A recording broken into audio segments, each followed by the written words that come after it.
السلام علیکم ناظرین، بسم اللہ الرحمن الرحیم۔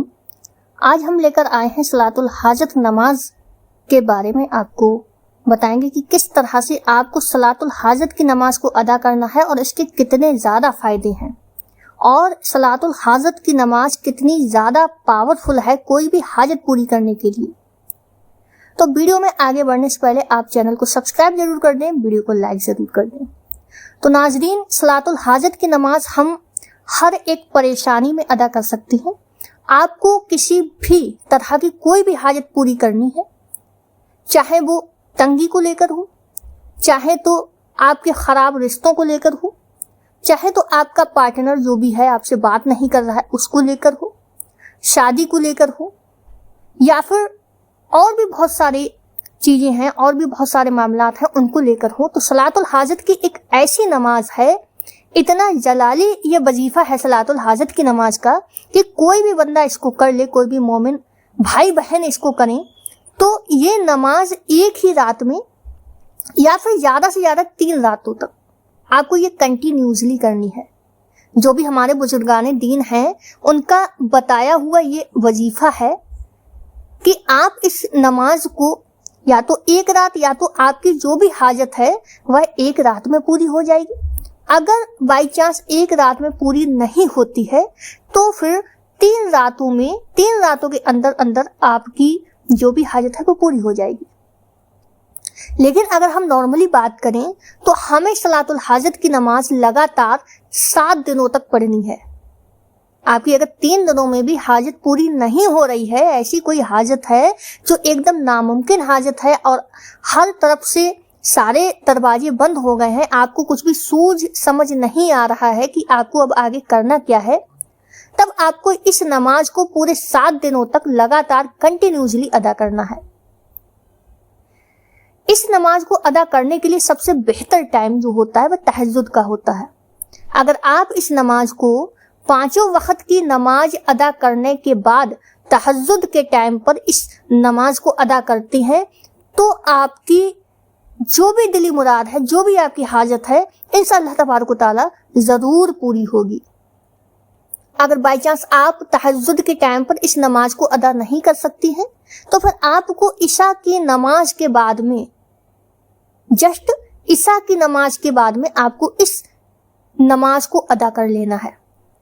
آپ کو پڑھنا کتنی رکعت ہے صلاۃ الحاجت کے پڑھنا ہے؟ آپ کو 4 رکعت صلاۃ الحاجت کے نوافل نماز کو ادا کرنا ہے۔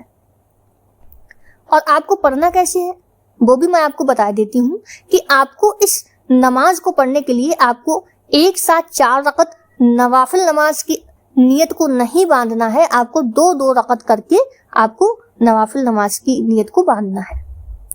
نیت کس طرح سے باندھیں گے؟ بسم اللہ الرحمن الرحیم، نیت کرتا ہوں یا کرتی ہوں میں 2 رکعت نماز نوافل صلاۃ الحاجت کی، منہ میرا کعبہ شریف کی طرف، اللہ اکبر، اس طرح سے کہہ کے آپ کو نیت کو باندھ لینا ہے۔ پہلی رکعت میں آپ کو ثنا پڑھنی ہے، اس کے بعد میں آپ کو سورہ فاتحہ، اور پھر اس کے بعد میں آپ کو سورہ اخلاص 41 مرتبہ ادا کرنا ہے۔ پہلی رکعت کا ہے یہ۔ اس کے بعد میں آپ کو رکوع سجدہ کرنا ہے۔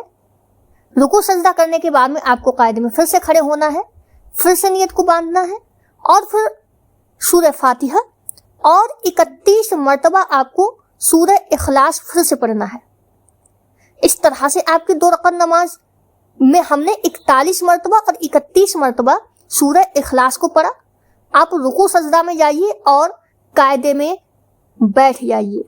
قاعدے میں بیٹھنے کے بعد آپ کو اتحیاتو پڑھنا ہے، جو بھی عام نماز میں ہم پڑھتے ہیں اس طرح سے آپ کو اتحیاتو پڑھ کے سلام کو پھیر دینا ہے۔ پھر سے آپ کو کھڑا ہونا ہے، پھر سے آپ کو 2 رکعت نماز کی نیت آپ کو باندھنی ہے، جو کہ نیت میں نے آپ کو پہلے ہی بتا دی ہے، تو آپ اس طرح سے ہی نیت کو باندھیں۔ آپ کو کیا کرنا ہے؟ آپ کو ثنا پڑھنی ہے، پھر سے سورہ فاتحہ پڑھنا ہے، پھر آپ کو 21 مرتبہ سورہ اخلاص پڑھنا ہے۔ اس کے بعد میں آپ کو رکوع سجدہ میں جانا ہے۔ رکوع سجدہ میں جانے کے بعد میں آپ کو پھر سے قاعدے میں کھڑے ہونا ہے، اور پھر سورہ فاتحہ اور 11 مرتبہ سورہ اخلاص آپ کو پھر سے پڑھنا ہے۔ تو اس طرح سے آپ کو پڑھ کر رکوع سجدہ میں جانا ہے پھر سے، اور قاعدے میں بیٹھ جانا ہے۔ پھر اس کے بعد میں آپ کو اتحیاتو پڑھنا ہے جو بھی عام نماز میں پڑھتے ہیں۔ اتحیاتو پڑھنے کے بعد میں آپ کو 51 مرتبہ درود ابراہیم پڑھنی ہے۔ کوشش کریں کہ آپ یہ یاد کر لیں زبانی ہی۔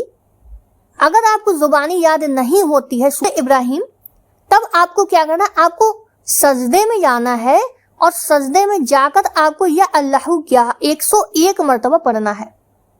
آپ کو 101 مرتبہ یا اللہ پڑھنا ہے، اور سجدے میں ہی آپ کو اپنے دل میں جو بھی آپ کی حاجت ہے اس کو آپ کو رکھنا ہے۔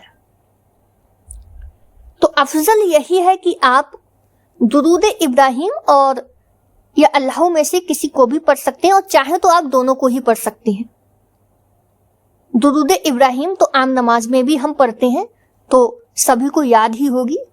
51 مرتبہ آپ کو درود ابراہیم پڑھنا ہے، اور 101 مرتبہ آپ کو یا اللہ پڑھنا ہے۔ اس کے بعد میں آپ کو ہاتھوں کو اٹھا کر آپ کی جو بھی دلی حاجت ہے، جو بھی آپ کا ناممکن کام ہے جو نہیں بن پا رہا ہے، آپ کے بگڑتے ہوئے جو بھی حالات ہیں، تنگی ہے یا اور بھی کوئی آپ کی مشکل ہے، تو آپ اس حاجت کو، اس دعا کو اللہ تبارک و تعالیٰ کے سامنے رو رو کر گڑ گڑا کر آپ دعا مانگیں، اور آپ کو کنٹینیوسلی 5 منٹ تک آپ کو دعا مانگتے ہی رہنی ہے۔ کوشش کریں کہ آپ رو رو کر دعا مانگیں، کیونکہ آپ صلاۃ الحاجت کی نماز کو ادا کریں گے تو جہاں تک مجھے یقین ہے آپ صلاۃ الحاجت کی نماز کو آپ تبھی ادا کریں گے جب آپ کے پاس کوئی اور اپائے نہ رہے یا کوئی اور آپ کے پاس راستہ نہ رہے، تب آپ کو اس نماز کو ادا کرنا ہی کرنا ہے، اور آنکھوں سے آنسو تو ویسے ہی آ جائیں گے۔ آپ کی جو بھی دلی مراد ہے، جو بھی آپ کی تمنا ہے، آپ اس نماز کو ادا کریں گے 3 دنوں تک۔ بزرگان دین نے 3 دنوں تک بتائی ہے، لیکن اگر آپ کی بائی چانس 3 دنوں تک کوئی بھی ناممکن حاجت پوری نہیں ہو پا رہی ہے، تو آپ اس نماز کو 7 دنوں تک لگاتار کریں، اور مجھے پورا یقین ہے، اور بلکہ میرا یقین تو الگ کی بات ہے، کروڑوں لوگوں نے اس نماز کو ادا کیا ہے اور اس کا فائدہ بھی اٹھایا ہے۔ تو آپ اس نماز کو ضرور پڑھیں، انشاءاللہ اللہ تبارک و تعالیٰ آپ کی جو بھی حاجت ہے وہ آپ کی پوری ہوگی۔ تو ملتے ہیں ایک اور نئے ویڈیو کے ساتھ میں، ایک نئے وظیفے کے ساتھ میں۔ دعاؤں میں یاد رکھیں۔ اللہ حافظ۔